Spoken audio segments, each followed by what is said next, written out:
So I went online and I just typed in fog as my search keyword, and I came across this really neat image of fog. So I'm gonna right click and save the image as into my project folder here. I'm gonna name it fog, and it's gonna download. Got it. So I'm just gonna exit out of here, and we're gonna bring the fog into this layout that we're building. So I'm gonna go File, Open. And I'm going to open up my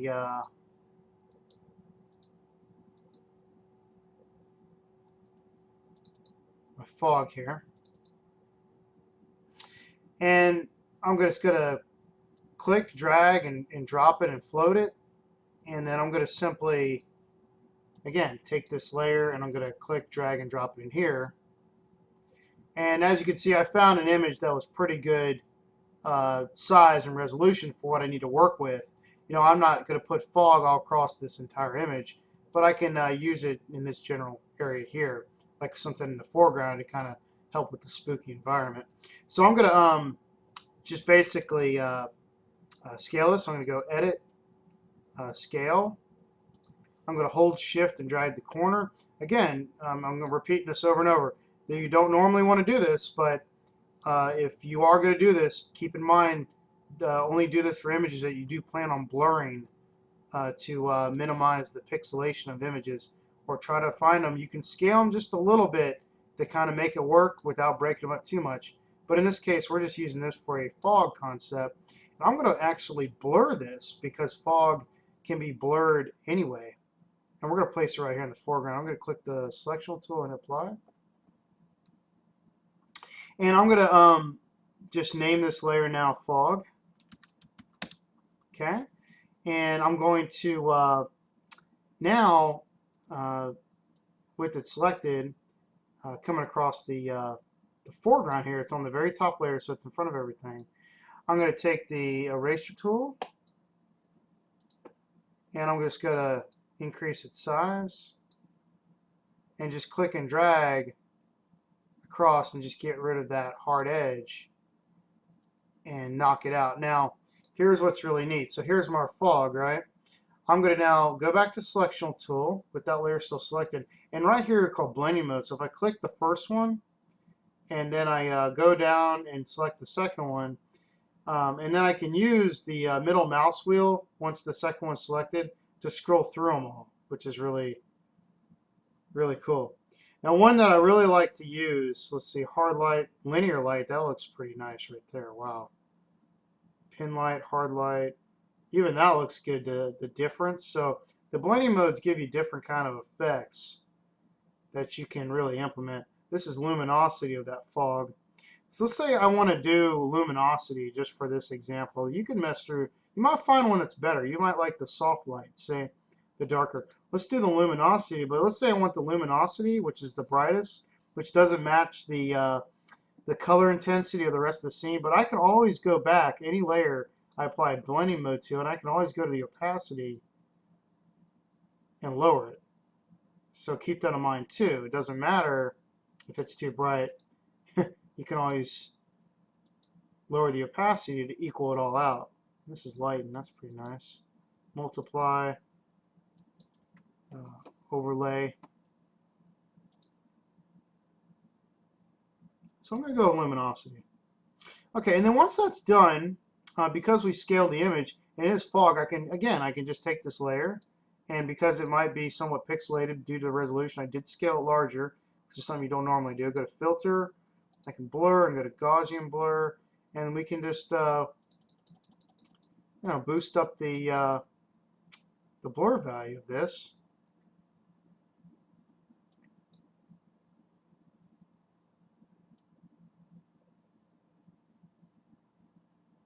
Say about 10 and click OK, and that works really nice. Now here's what's neat is once you got the first layer of fog kind of placed in here, I can right click, duplicate it, right?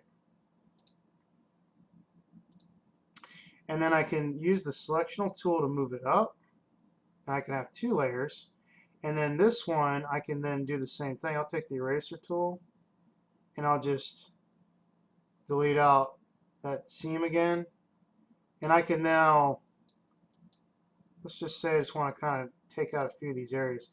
The bigger the brush size, you can even create more variations of it. And then I will take it, and you can lower that opacity a little bit more.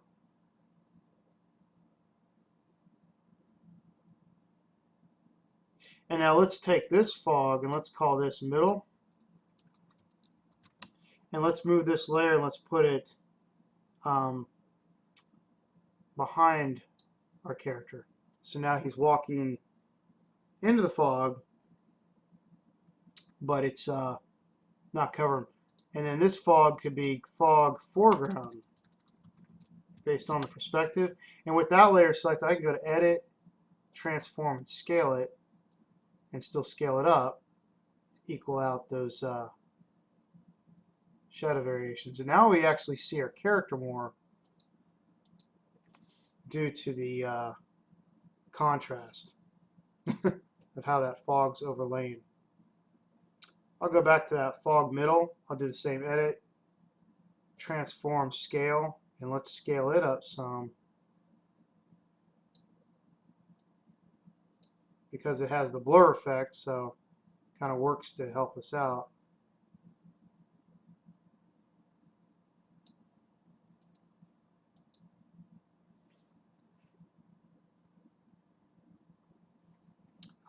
Because I scaled a little bit larger, I'll just add a blur effect to kind of minimize the pixelation. Because it's fog, we can do it if it's fog.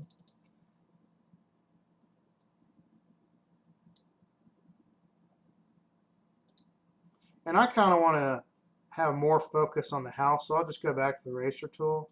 I'll just kind of left click tap. So we have more of the fog kind of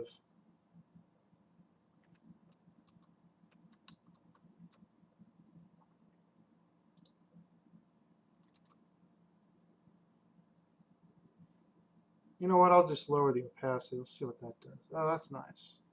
There we go.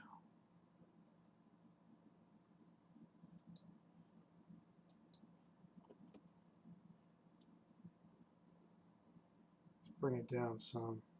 There we go. Very neat. Very cool. So, yeah, that kind of adds to the spooky feel of this scene. Okay, and we're about to put typography up here on the top to kind of equal all this out. So get ready, okay?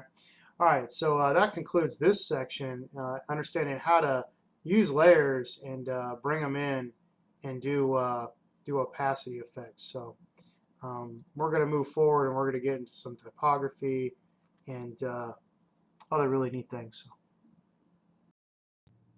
keep in mind that you can go to my LinkedIn page at linkedin.com if you would like to link up with me and have me as a resource and a reference in your list of contacts.